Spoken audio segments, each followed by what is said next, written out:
উচ্চ মাধ্যমিক class 12-এর semester 4 ছাত্রছাত্রীদের জন্য ইতিহাসে অল্প পড়ে যদি 100% কমন পেতে চাও তাহলে এই ভিডিওটা একদমই মিস করা চলবে না। এই ভিডিওতে তোমাদের চ্যাপ্টার ওয়াইজ 3 নম্বর, 4 নম্বর এবং যে 8 নম্বর পড়তে হবে সেটা অত্যন্ত ভালোভাবে বুঝিয়ে দেওয়া হবে। শুধুমাত্র সাজেশন নয়, যদি মনে হয় কোনো প্রশ্নের উত্তর তুমি পারছো না তারও ব্যবস্থা আছে। কি ব্যবস্থা? তার উত্তরগুলো অনেক আগেই চ্যানেলে উত্তর সহ আপলোড করেছি। এই ভিডিওর ডেসক্রিপশানে সেই ভিডিওর লিঙ্কটা আমি দিয়ে রাখলাম, তোমরা প্রয়োজন অনুযায়ী দেখে নিতে পারো। আমি বলতে পারি যে তোমরা যদি বোর্ডের যে কোশ্চেন ব্যাংক আছে সেটা বা অন্যান্য জায়গার সাজেশান লক্ষ্য করো তাহলে দেখতে পারবে কত প্রশ্ন সেখানে রয়েছে। আমরা অত প্রশ্নের দিকে যাইনি, আমরা বেছে বেছে তোমাদের জন্য প্রশ্ন দিয়েছি এবং আমরা নিশ্চিত এগুলো পড়লেই তোমরা কিন্তু, যেহেতু 2x মডেলের প্রশ্নপত্র, তোমরা কমন পেয়ে যাবে, 40-40ই করে আসতে পারবে। তাই অনুরোধ থাকবে ভিডিওটি প্রথম থেকে শেষ পর্যন্ত দেখার জন্য। ফেসবুক থেকে দেখে থাকলে আমাদের পেজটিকে ফলো করতে হবে, ইউটিউব থেকে দেখে থাকলে চ্যানেলটিকে সাবস্ক্রাইব করে দিয়ে পাশে থাকা বেল আইকনটিকে ক্লিক করে দেওয়ার অনুরোধ রইল, যাতে আগামী দিনে কোনো রকমের ভিডিও এবং আপডেটস তোমাদের আর মিস না হয়। তো চলো শুরু করা যাক আজকের ভিডিওটি। দেখো, সেমিস্টার 4 ছাত্রছাত্রীদের জন্য ইতিহাসের অধ্যায়ভিত্তিক সাজেশন কোন অধ্যায় থেকে কত নম্বর সমস্তটাই বুঝিয়ে দেবো।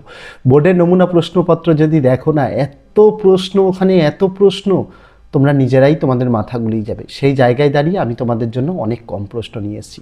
দেখো, তোমাদেরও আমি জানি, তোমরাও বলবে যে স্যার এত প্রশ্ন কিভাবে পড়বো। না, এত প্রশ্ন নয়, তোমাদের জন্য বেছেই এখানে দিয়েছি। তোমরা একটু বোর্ডের নমুনা প্রশ্নপত্রটা খেয়াল করে দেখো, তাহলেই তোমাদের এই ভুল ধারণা ভেঙে যাবে যে কত প্রশ্ন। তো দেখো, প্রথমে আমরা আলোচনা করব তোমাদের ইতিহাসে যেটা প্রথম অধ্যায়, যেটা তৃতীয় অধ্যায় অনুযায়ী বিদ্রোহ, ব্রিটিশ রাজ। এই অধ্যায় থেকে মোট 7 নম্বর আসবে, যার মধ্যে আসবে একটি 3 নম্বর আর একটি 4 নম্বর। একটি 3 নম্বর, একটি 4 নম্বর মানে দুটি 3 নম্বর আসবে, একটি করতে হবে, দুটি 4 নম্বর আসবে, একটি করতে হবে। আমি 3 আর 4 মিশিয়ে একেবারে প্রশ্ন দিয়েছি। কেন অল্প বলছি তোমরা বুঝতে পারবে। প্রথম প্রশ্ন, 1857 সালের বিদ্রোহকে ভারতের স্বাধীনতা সংগ্রাম বা জাতীয় বিদ্রোহ বলাটা কতটা যুক্তিযুক্ত আলোচনা করো। নেক্সট প্রশ্ন, 1857 খ্রিস্টাব্দের বিদ্রোহের ব্যর্থতার কারণগুলি উল্লেখ করো। নেক্সট প্রশ্ন, 1857 মহাবিদ্রোহকে কি সামন্ত শ্রেণীর বিদ্রোহ বলা যায়? নেক্সট প্রশ্ন, মহারানীর ঘোষণাপত্রের ঐতিহাসিক তাৎপর্য লেখো। নেক্সট প্রশ্ন, 1857 সালের মহাবিদ্রোহের প্রতি শিক্ষিত বাঙালি সমাজের কিরূপ মনোভাব ছিল? নেক্সট প্রশ্ন, 1857 খ্রিস্টাব্দের বিদ্রোহের সামাজিক কারণ উল্লেখ করো। নেক্সট প্রশ্ন, 1857 খ্রিস্টাব্দের মহাবিদ্রোহের ধর্মীয় কারণ উল্লেখ করো। নেক্সট প্রশ্ন, 1858 সালের মহাবিদ্রোহের প্রত্যক্ষ কারণ উল্লেখ করো, বা প্রশ্ন এভাবেও দিতে পারে যার উত্তরও কিন্তু এক। 1857 সালের মহাবিদ্রোহকে এনফিল্ড রাইফেলের প্রবর্তন কিভাবে ত্বরান্বিত করেছিল? দেখো, একটি 4, একটি 3, মোট দুটো 3 আসবে, একটি করতে হবে, দুটো 4 আসবে, একটি 4 করতে হবে। 4টে প্রশ্নের জন্য আমি 8টা প্রশ্ন দিয়েছি।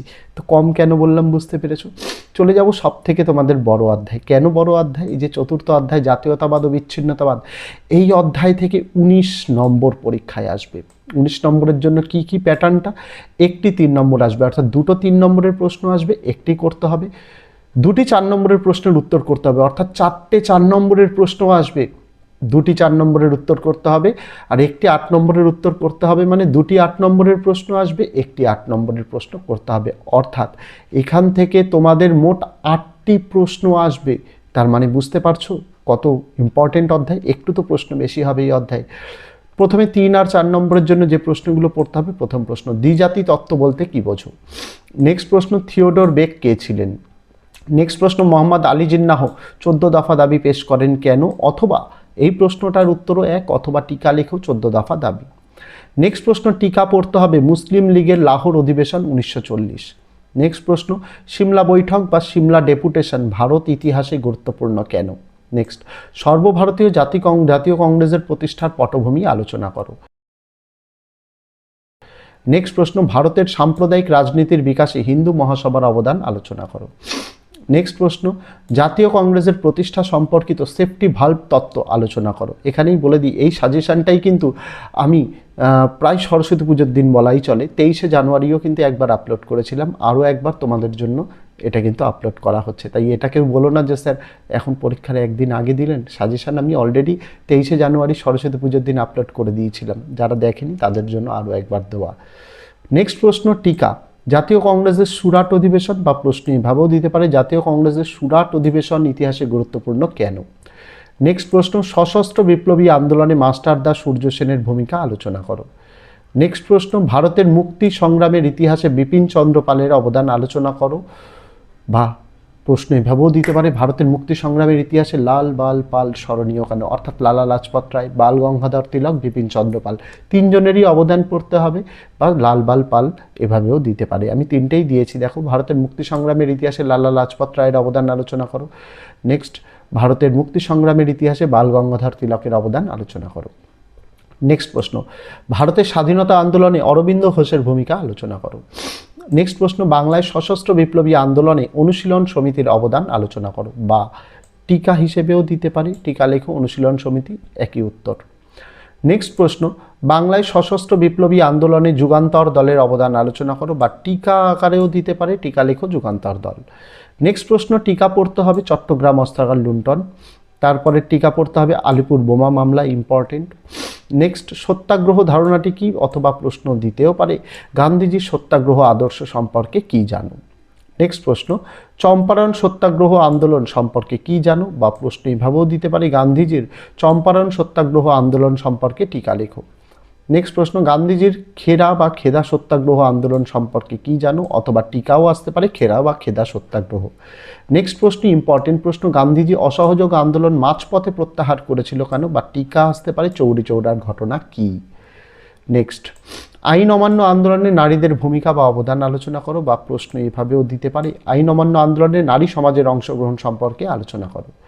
নেক্সট প্রশ্ন, ভারতের ওপর প্রথম বিশ্বযুদ্ধের অর্থনৈতিক প্রভাব কেমন ছিল। নেক্সট, টিকা পড়তে হবে গান্ধী আরউইন চুক্তি বা দিল্লি চুক্তি। নেক্সট, টিকা পড়তে হবে পুনা চুক্তি। নেক্সট প্রশ্ন, মাতঙ্গিনী হাজরা স্মরণীয় কেন। নেক্সট, ফরওয়ার্ড ব্লক কি কেন প্রতিষ্ঠা করেন। নেক্সট, ক্যাবিনেট মিশন বা মন্ত্রী মিশনের প্রস্তাব বা সুপারিশগুলি লেখো। নেক্সট, টিকা লেখো মাউন্ট ব্যাটেন পরিকল্পনা।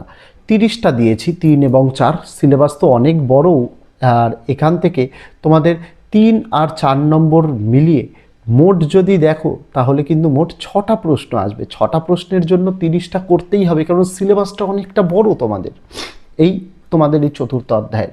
আর বইটাও যদি খুলে দেখো অনেক বড় অধ্যায়, যে কোনো কোশ্চেন ব্যাংক, যে কোনো বোর্ডের প্রশ্নপত্র বা যে কারোর সাজেশন যদি খুলে দেখো এই পোর্শন থেকে এর থেকে অনেক গুণ বেশি প্রশ্ন রয়েছে, সেই জায়গায় আমি কম দিলাম। চাইলে তোমরা একবার বোর্ডের নমুনা প্রশ্নপত্রটা দেখে নাও, অনেকেই তো কিনেছো, আমি বারণ করেছিলাম কেনার দরকার নেই, কমন আসবে না, কমন আসছেও না বোর্ডের নমুনা প্রশ্নপত্র থেকে।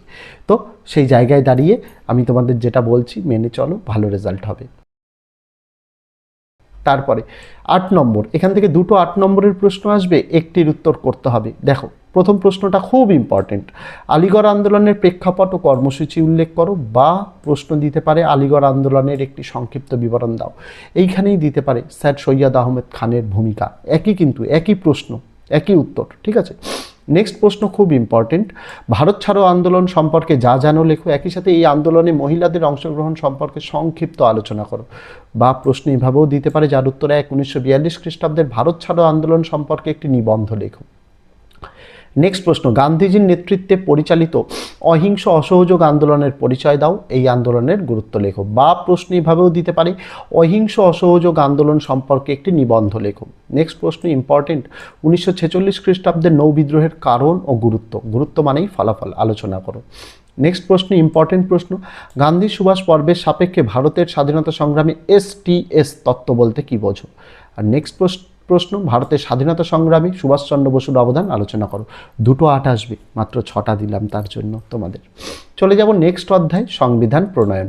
এইখান থেকে মোট 7 নম্বর আসবে, একটি 3 নম্বর, একটি 4 নম্বরের উত্তর করতে হবে। অর্থাৎ 2টো 3 নম্বর আসবে, তার মধ্যে একটি 3 নম্বর করতে হবে, 2টো 4 নম্বর আসবে, তার মধ্যে একটি 4 নম্বর করতে হবে। তো 3 আর 4-এর একসাথে সাজেশনটা দেখো। প্রথম প্রশ্ন, ভারতীয় সংবিধানের বৈশিষ্ট্য লেখো। নেক্সট, ভারতীয় সংবিধানের প্রস্তাবনা সম্পর্কে লেখো। বা টিকা আকারেও দিতে পারে ভারতীয় সংবিধানের প্রস্তাবনা। নেক্সট প্রশ্ন, ভারতীয় সংবিধানে যুক্তরাষ্ট্রীয় কাঠামোর বৈশিষ্ট্য উল্লেখ করো। বা প্রশ্নটা এভাবেও দিতে পারে, যার উত্তর 1, ভারতীয় সংবিধানকে একটি যুক্তরাষ্ট্রীয় সংবিধান বলা যায় কি। বা প্রশ্ন এভাবেও দিতে পারে, ভারতের যুক্তরাষ্ট্রীয় শাসন ব্যবস্থার প্রকৃতি আলোচনা করো। নেক্সট, ভারতীয় সংবিধানের মৌলিক অধিকারগুলি সম্পর্কে আলোচনা করো। নেক্সট প্রশ্ন, জোট নিরপেক্ষ নীতি বলতে কি বোঝো। বা প্রশ্ন এভাবেও দিতে পারে, জোট নিরপেক্ষ আন্দোলনের মূল নীতিগুলি কী ছিল। নেক্সট, ভারত কেন জোট নিরপেক্ষ নীতি গ্রহণ করে, বা প্রশ্ন এভাবে দিতে পারে স্বাধীন ভারতে জোট নিরপেক্ষ বিদেশ নীতির প্রধান নির্ধারকগুলি কী ছিল। নেক্সট প্রশ্ন, জোট নিরপেক্ষ আন্দোলনের প্রধান উদ্দেশ্যগুলি কী ছিল। নেক্সট, জোট নিরপেক্ষ আন্দোলনের গুরুত্ব বা তাৎপর্য উল্লেখ করো। নেক্সট প্রশ্ন, জোট নিরপেক্ষ আন্দোলনের প্রধান স্থপতি হিসেবে জওহরলাল নেহরুর ভূমিকা আলোচনা করো। নেক্সট, টিকা পড়তে হবে পঞ্চশীল নীতি। নেক্সট, স্বাধীন ভারতের প্রথম পঞ্চবার্ষিকী পরিকল্পনার বিবরণ দাও, বা টিকা দিতে পারে প্রথম পঞ্চবার্ষিকী পরিকল্পনা। নেক্সট, 1990-এর দশকে ভারতীয় অর্থনীতির উদারীকরণ বলতে কী বোঝো। নেক্সট প্রশ্ন, 1990-এর দশকে ভারতীয় অর্থনীতিতে কি কি সংস্কার কর্মসূচি গৃহীত হয়েছিল, বা প্রশ্নটা এভাবেও দিতে পারে যার উত্তর এক, এলপিজি মডেল বলতে কী বোঝো। নেক্সট প্রশ্ন খুব ইম্পর্টেন্ট, ভারতের ওপর বিশ্বায়নের ইতিবাচক ও নেতিবাচক প্রভাব বিশ্লেষণ করো। তারপর চলে যাব 6 নম্বর অধ্যায়, জাতি গঠন ও আনুষঙ্গিক বিষয়। এই অধ্যায় থেকে তোমাদের 7 নম্বর আসবে, যার মধ্যে একটি 3 একটি 4 করতে হবে, অর্থাৎ দুটি 3 নম্বর আসবে, একটি 3 নম্বর করতে হবে, দুটি 4 নম্বর আসবে, একটি 4 নম্বর করতে হবে। একদম বেছে বেছে অল্প প্রশ্ন দিয়েছি এখান থেকে। প্রথম প্রশ্ন ইম্পর্টেন্ট প্রশ্ন, বাংলাদেশের মুক্তিযুদ্ধে শেখ মুজিবুর রহমানের ভূমিকা আলোচনা করো। দেখো, যেহেতু যেরকম যা পরিস্থিতি এখন, সেই অনুযায়ী বাংলাদেশের যা পরিস্থিতি, এই প্রশ্নটা নাও দিতে পারে, কিন্তু এই প্রশ্নটা যদি নাও দেয়, আমি বলছি কোন প্রশ্নটা দিতে পারে। নেক্সট, বাংলাদেশের ভাষা আন্দোলন সম্পর্কে টিকা লেখো। টাকা হয়ে গেছে, এটা টিকা লেখো হবে, বা প্রশ্ন এভাবেও দিতে পারে, বাংলাদেশের মুক্তিযুদ্ধে ভাষা আন্দোলনের গুরুত্ব আলোচনা করো। কিন্তু এই প্রশ্নটা তোমাদের কিন্তু দেবেই, বাংলাদেশের মুক্তিযুদ্ধে ভারতের ভূমিকা লেখো, বা প্রশ্ন এভাবেও দিতে পারে, ভারত কেন বাংলাদেশের মুক্তিযুদ্ধে জড়িত হয়। নেক্সট প্রশ্ন, 1971 খ্রিস্টাব্দের ভারত পাকিস্তান যুদ্ধের প্রেক্ষাপট কী ছিল। নেক্সট, পূর্ববঙ্গে পাক সামরিক বাহিনী যে বিভৎস অত্যাচার চালিয়েছিল তা আলোচনা করো, বা প্রশ্ন এভাবে দিতে পারে, আসার সম্ভাবনা এভাবেই বেশি। টিকা লেখো, অপারেশন সার্চলাইট। এইগুলি যদি পড়ে যেতে পারো না, প্রশ্ন যতই ঘুরিয়ে দিক, প্রশ্ন যতই টাফ দিক, তুমি উত্তর লিখে আসতে পারবে 40-এ 40ই, এইটুকু বিশ্বাস তুমি রাখতে পারো। আর প্রশ্নগুলোর উত্তর যদি মনে হয় যে পাচ্ছ না, তাহলে এই ভিডিওর ডেসক্রিপশানে আমি সেই ভিডিওর লিঙ্ক দিয়ে রাখলাম, যেখানে আমরা সমস্ত প্রশ্ন এবং উত্তর অনেক পূর্বেই আমরা অক্টোবর মাসে তোমাদের জন্য দিয়েছি। তো আজকে ভিডিওতে এটুকুই ছিল ছাত্রছাত্রীরা, দেখা হচ্ছে তোমাদের সঙ্গে আগামী দিন অন্য কোনো বিষয়, অন্য কোনো ভিডিও নিয়ে। ততদিন সকলে ভালো থেকো, সুস্থ থেকো।